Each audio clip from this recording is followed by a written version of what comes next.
ગૃહ વિભાગના આદેશ બાદ એક્શનમાં ભાવનગર પોલીસ। ભાવનગરમાં ગંભીર ગુનામાં સંડોવાયેલા 6 શખ્સોને પાસા। નિતેશ વાઘેલા, જયપાલ ચાવડા, રાહુલ વાઘેલાને પાસા થઈ। રાજદીપ ગોહિલ, લાલજી રાઠોડ અને નટુ બારૈયાને પણ પાસા। હજુ પણ અનેક ગુંડાઓ સામે થઈ શકે છે મોટી કાર્યવાહી। ગૃહ વિભાગના આદેશ બાદ ભાવનગર પોલીસ એક્શનમાં આવી છે। નિતેશ વાઘેલા, રાજદીપ ગોહિલ, લાલજી રાઠોડ અને નટુ બારૈયાને પાસા। ભાવનગરમાં ગંભીર ગુનામાં તમામ લોકો સંડોવાયેલા છે।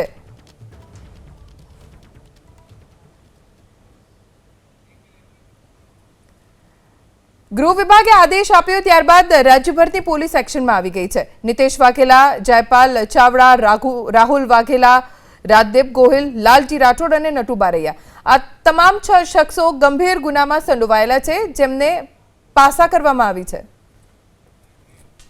ગીર સોમનાથમાં ફરી એકવાર દબાણો પર ટોપ ગિયરમાં ફરશે દાદાનું બુલડોઝર।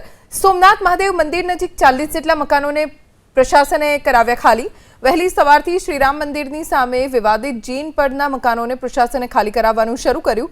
વિવાદાસ્પદ જમીન પર 40 થી વધુ મકાનોમાં 200 થી વધુ લોકો વસવાટ કરી રહ્યા છે, ત્યારે કોર્ટે આ જમીન સોમનાથ ટ્રસ્ટને સોંપવાનો હુકમ કરતા આજે મકાન ખાલી કરવામાં આવ્યા।